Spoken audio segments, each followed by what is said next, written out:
안녕하세요. 손하나의 서재에 오신 걸 환영합니다. 중졸학력으로 일본 최고의 부자가 된 사람 사이토 히토리는 자신이 성공하는 데에는 말의 힘이 컸다고 말합니다. 가진 것이 없다면 운으로 승부하라. 이 책은 그의 첫 번째 제자가 30년간 전수받은 운을 끌어당기는 비결을 담아냈는데요.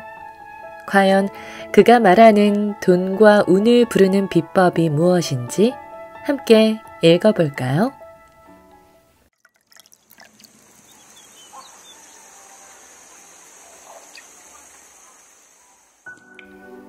사람이 따르는 말, 사람을 내치는 말. 히토리 씨는 사람은 얼마든지 매력적이 될 수 있다고 말한다. 그렇다면 어떻게 해야 그렇게 될 수 있죠? 이 물음에 대해 그는 다음과 같은 이야기를 해주었다. 사람은 얼마든지 매력적이 될 수 있어. 그리고 무엇의 매력을 느끼느냐는 사람들 제각각 다 다를 거야. 예를 들어 너무나 평범한 남자가 있다고 해. 그냥은 아무리 봐도 평범한 남자야. 그런데 이렇게 말하면 아, 그렇군 하고 고개를 끄덕이게 돼. 바라보는 눈이 달라지는 거지. 그 사람 게이오 대학에서 최고였대. 게다가 그 사람 아버지가 오사카 시장이래. 외동아들에 돈도 많대. 하는 등의 말까지 들으면 점점 더 매력적으로 느껴지게 돼. 요컨대 좋은 말을 더해나가면 매력이 된다는 거야. 그렇게 해서 사람은 얼마든지 매력적으로 될 수 있어. 하지만 반대로 얼마든지 매력적이지 않게 될 수도 있어. 매력을 아예 없애버릴 수도 있는 거지.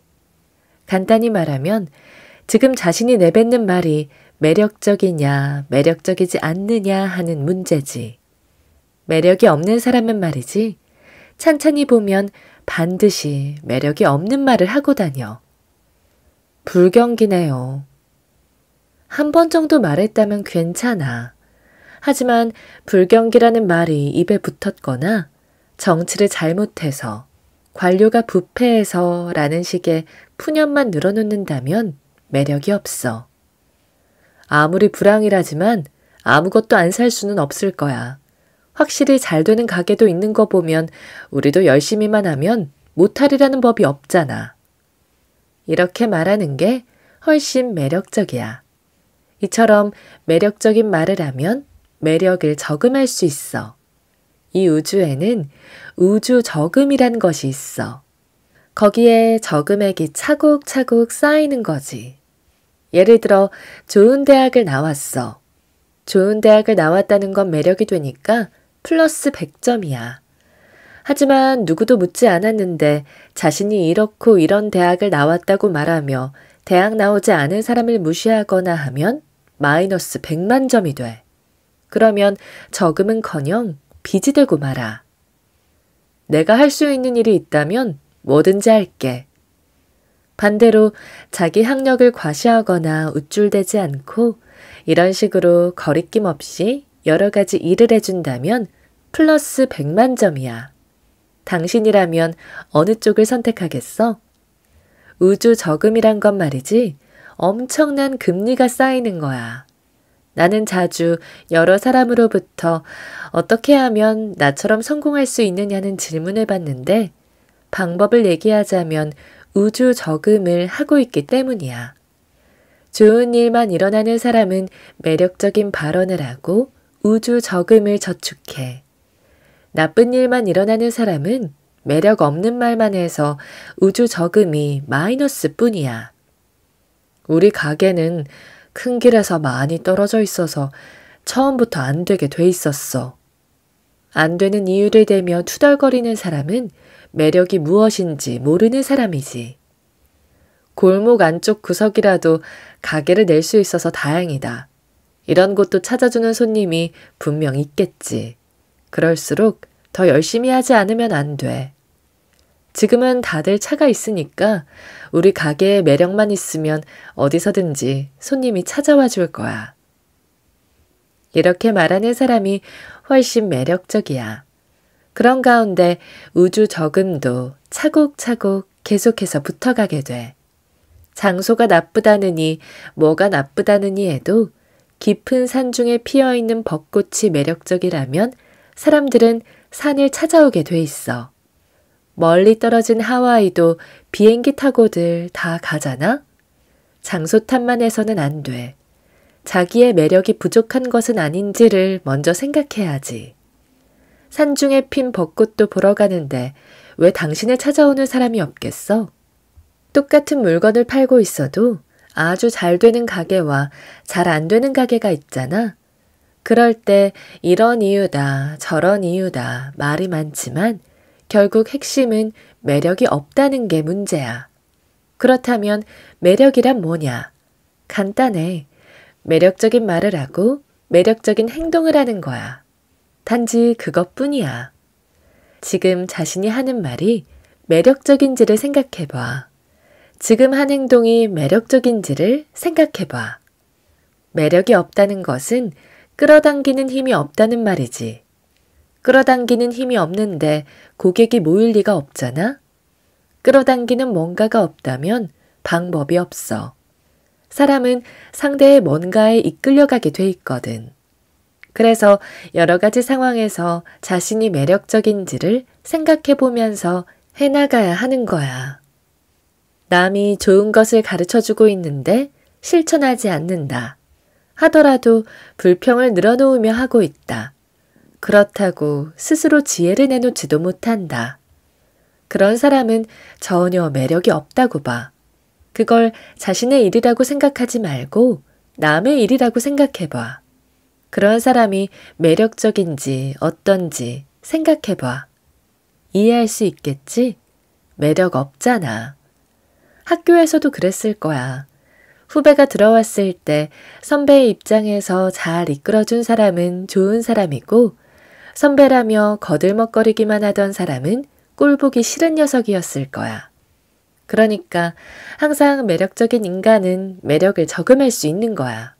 그것을 방법론이나 테크닉의 차이라고 말하는 사람이 있는데 그렇지 않아. 매력이 없는 사람은 무엇을 해도 안 돼. 매력이 없는 사람이 아무리 노래를 잘한다 해도 아무리 춤을 잘 춘다 해도 아무런 소용이 없어. 그러니까 좀 더 자신의 매력을 키워가야 해. 매력적인 말을 하면 자신도 기분 좋고 상대도 기분 좋지 않겠어? 나는 얼굴이 커서 안 돼. 다리도 짧고. 자신의 매력을 키우라고 하면 이런 식으로 말하는 사람도 있는데 매력이랑 얼굴 큰 거나 다리 짧은 거랑 무슨 상관이 있다는 거야? 험프리 보가트 같은 사람. 다리는 짧고 얼굴은 엄청 커. 그런데도 굉장한 매력이 있잖아. 확신하건대 그런 말하는 사람에게는 매력 같은 거 절대 생기지 않아. 듣는 사람 마음도 가벼워지고 환해질 수 있는 긍정적인 말을 해야 해. 나는 상체가 길어서 앉아있으면 꽤 멋져 보인답니다. 스스로를 매력적인 인간으로 다시 만들어가는 거야. 긍정적인 말을 하고 언제나 웃는 얼굴로 자신이 살아있음을 감사하게 여기는 거야. 나는 병이 있어서. 이런 식으로 말하는 것도 좋지 않아. 병이 있더라도 아직은 살아있잖아.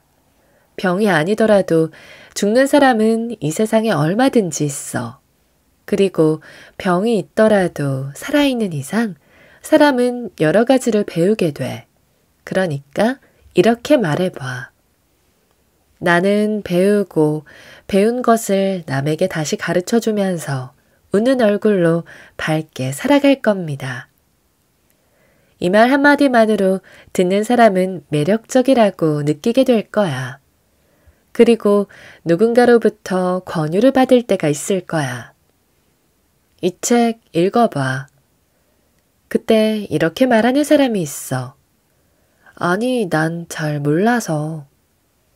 안 돼. 그런 말을 해서는.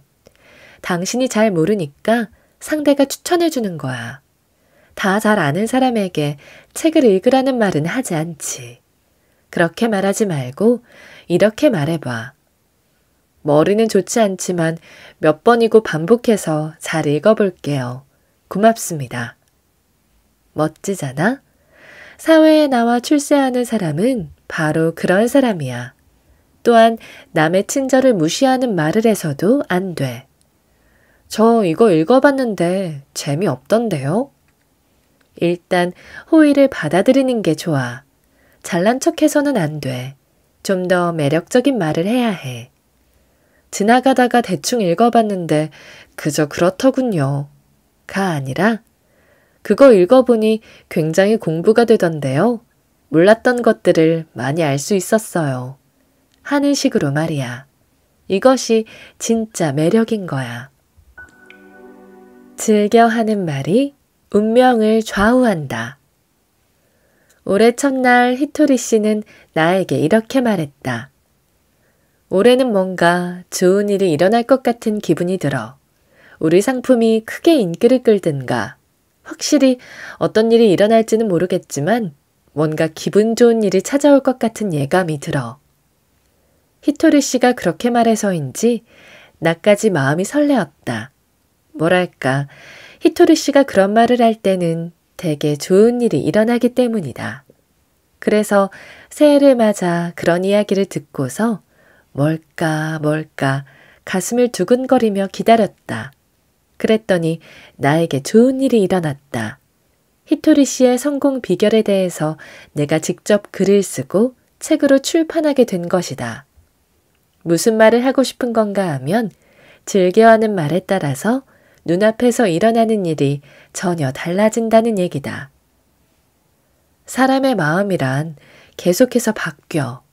그래서 말인데 나는 가끔 혼자서도 말하지. 행복해. 뭔가 좋은 일이 있을 것 같은 기분이 들어. 그러면 이런 말을 하는 사람이 있어. 좋은 일이 있을 거라는 어떤 예감이 드는 건가요? 그러면 말이야, 나쁜 느낌이 들어. 나쁜 느낌 때문에 나쁜 일이 일어날 것 같은 기분이 드는 거야. 나쁜 일이 일어날 것 같으면 모두가 말하잖아. 나쁜 일이 일어날 거야. 어쩐지 불길한 예감으로 가슴이 두근거린다고. 나쁜 느낌이 드니까 나쁜 일이 일어날 거라고 말이야. 하지만 마음이란 건 항상 나쁜 일을 생각하기도 하고 즐거운 일을 생각하기도 하면서 자꾸자꾸 바뀌는 거야. 따라서 마음에 순응하면 안 돼. 인생은 반드시 어두울 때가 있는가 하면 밝을 때가 있어. 하지만 저녁 무렵이 되어 어두워지면 불을 켜잖아. 인생도 마찬가지야. 어두워지면 불을 켜면 돼. 좋은 일이 일어날 것 같은 기분이 들어. 이렇게 말하면 마음은 순식간에 바뀌지. 그런데 대부분의 사람은 나쁜 일이 일어나면 나쁜 말을 입에 담더라고. 역시 나쁜 일이 일어났어. 불을 켜지 않은 채 계속 가만히 있어. 하지만 반대로 밝을 때는 밝은 이야기를 해. 불이 필요 없는데도 불을 켜고 밝은 이야기를 하는 거야. 어두워지면 불을 켜야 하고 밝아지면 불을 켤 필요가 없다는 것을 알고 있으면서도 어두운데도 불을 켜지 않고 오히려 밝을 때 불을 켜는 거야. 그래서 이상해지는 거야. 어두워지면 불을 켜야 해. 아, 나쁜 일이 일어날 것 같아. 하고 한숨을 내쉬면 안 돼. 아, 행복해. 라고 말하는 거야. 특히 윗자리에 있는 사람은 이것을 잘해야 돼. 무슨 이유로든 윗사람이 쉽게 밝았다 어두웠다 하면 부하 직원들이 그 안색에만 신경 쓰게 되거든. 그러면 손님 쪽으로 눈이 가지 않고 상사나 사장 쪽만 바라보게 되잖아. 그러니까 윗사람은 불을 켤 줄 알아야 해. 그러면 조금 지나 좋은 일이 일어날 거야. 인간의 마음이란 계속 바뀐다는 걸 명심했으면 해. 어두워졌을 때는 밝게 하고 밝을 때는 잠자코 있는 거야. 밝을 때는 일일이 말하지 않아도 밝으니까. 그렇게 기분을 유지할 수 있다면 항상 밝기 마련이야. 그리고 주위 사람들에게도 불을 밝혀줘야 해. 무슨 말인가 하면 만다라라는 것이 있어. 그러니까 그 만다라의 중심에 반드시 자신이 있고 자신의 중심으로 해서 사람이 가득 있는 거야. 당신 주위에 사람들이 있어.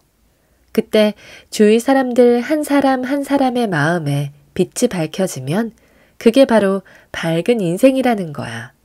주위가 밝으면 전체가 밝아지니까. 하지만 주위의 빛을 꺼뜨리는 사람도 있어. 간신히 밝힌 다른 사람의 빛까지 야단을 치거나 화를 내 꺼뜨려서 암흑을 만들고 끝내는 자신의 빛까지도 꺼뜨려버리는 사람들 말이야. 그래서는 행복해지지 못해. 나쁜 일이 있을 때는 이렇게 말하는 거야. 좋은 일이 있을 것 같아. 기분이 나쁠 때도 자신에게 말하는 거야. 기분이 좋아. 모든 것은 말에서 비롯돼. 이런 말을 하면 말보다 마음이 먼저야 하며 이의를 제기하는 사람도 있을 거야. 하지만 마음이 먼저라면, 마음에 순응한다면 사람은 변덕쟁이가 되고 말 거야. 사람들이 변덕쟁이를 싫어하는 건 알지? 좋은 일이 눈사태처럼 일어날 것입니다. 내 본가는 홋카이도에서 장사를 했었다. 장사라고 해봐야 작은 마을에 작은 가게였다. 그래서 부모님이 바빠 가게에 나올 수 없을 때는 어린 나도 가게를 봐야만 했다. 보잘것없는 작은 규모의 가게라도 장사꾼의 딸인지라 주문을 받으면 바로 예! 라고 대답해야 해. 그리고 웃는 얼굴로 고맙습니다 라고 하는 거야.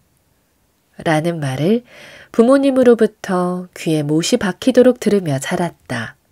혹시라도 제대로 못했을 때는 꿀밤을 맞기도 했다.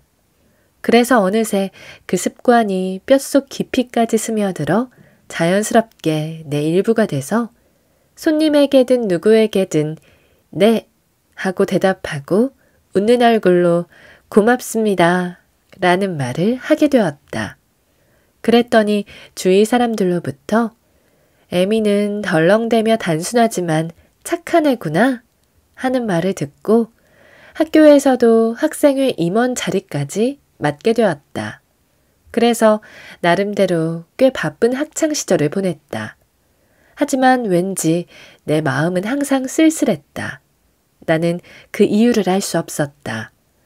아무런 이유 없이 그저 황량하고 허망해서 만족할 수 없었다. 그런 마음을 안고 상경에 히토리 씨를 만났다. 그리고 히토리 씨의 말을 통해 내 마음은 물을 얻게 되었다. 사람은 행복해지기 위해 태어났어. 그러니까 우선 자신이 행복해져야 해. 세상 사람들은 타인의 행복을 위해 자신을 희생한다고 하는데 그건 아냐. 자신이 행복하지 않으면 타인을 행복하게 만들 수 없어. 저금하는 것도 그래. 돈을 갖고 있지 않으면 저금할 수 없지. 그러니까 우선 자신에게 여유가 있어야 해. 그래서 말인데 나는 양초같이 살았으면 좋겠어. 양초는 자신을 태우면서 주위를 비추잖아. 그리고 자신의 불꽃을 다른 양초에게 나누어 줘도 불꽃이 줄어들지 않아. 그렇게 타오르다가 마지막 순간에 가장 큰 불꽃을 내지. 나도 이런 식으로 다른 사람의 마음에 빛을 밝히면서 살아가고 싶어. 자신이 우선 행복해져야 한다는 말은 부모님이나 학교 선생님으로부터 배운 일반적인 지식의 범위 내에서 살아온 나를 바로 변화시키지는 못했다. 하지만 왠지 모르게 감동이 밀려왔다. 그러나 어떻게 해야 행복해지는지 알 수가 없었다. 당시 나에게 행복해진다는 것은 부자가 되는 것 이상도 이하도 아니었다. 그런데 히토리 씨는 그렇지 않다고 했다. 작가가 책을 쓸 때 테마를 정하고 그 테마에 맞춰서 이야기를 풀어가잖아. 인생이라는 것도 테마가 중요하지. 나는 내 인생의 테마를 희극이라고 생각해. 무슨 일이 있어도 해피엔드로 끝나는 인생을 만들어가고 싶어. 즐겁고 재미있고 행복한 인생을. 그런데 간혹 자신의 인생 테마를 비극으로 설정하고 그대로 만들어가는 사람이 있어. 그런 사람은 아무리 풍요로운 나라에 살아도 부모가 소중하게 키워줘도 남들이 그를 소중히 생각해도 인생이 슬퍼. 요컨대 생각하기 나름인 거야. 행복이란 건. 나는 비로소 아, 그렇구나 하며 공감하게 되었다. 사고방식을 바꾸어야 한다고 깨달은 것이다.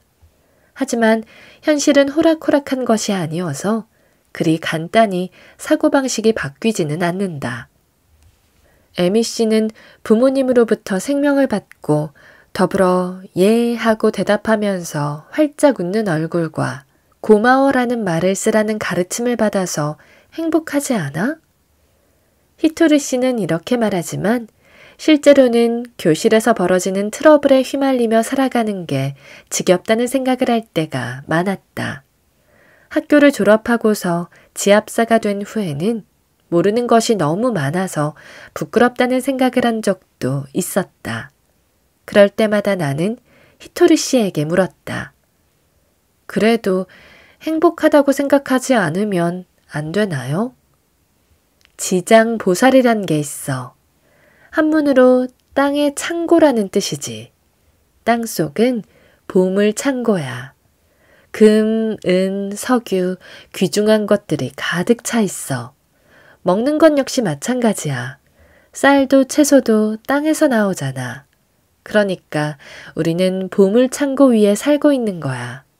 그것을 행복하다고 느끼지 못하는 건 마음에 풍요가 없기 때문이야. 마음을 풍요롭게 해봐. 자신이 행복하다는 것을 깨닫게 될 거야. 하지만 어떻게 마음을 풍요롭게 만들 수 있는지 알 수 없었다. 그러자 히토리 씨가 마음을 풍요롭게 하는 주문을 가르쳐 주었다. 좋은 일이 눈사태처럼 일어날 것입니다. 그는 이 말을 자신에게는 물론 만나는 사람에게도 전해주라고 했다. 마음이 수반되지 않으면 뭐래도 안 된다고들 하는데 그건 거짓말이야. 마음이 수반되지 않으니까 말의 힘을 빌리는 거야.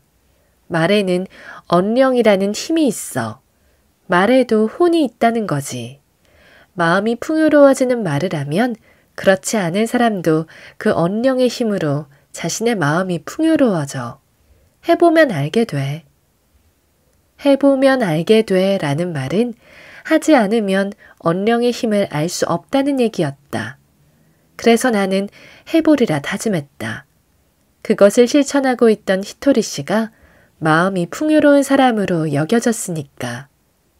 전철 안에서 만나는 사람, 영무원, 가게 아저씨, 아주머니, 모르는 사람부터 아는 사람까지 사람을 만날 때마다 무조건 나는 기원했다.